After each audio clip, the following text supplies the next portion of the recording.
What's up, y'all? We're able to get our hands on one of these Panini Revolution football lunch boxes, and we picked Jayden Daniels.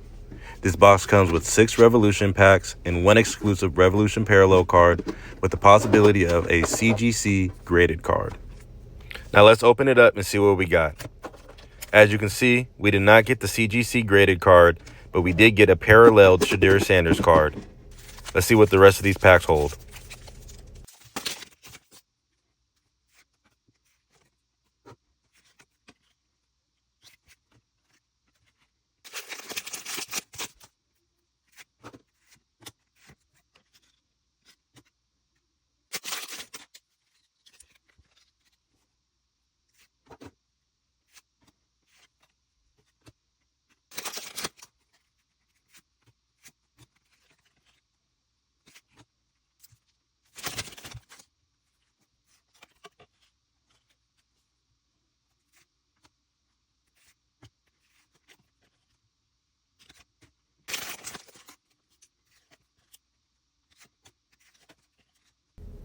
These were a fun rip, but are these lunch boxes worth it?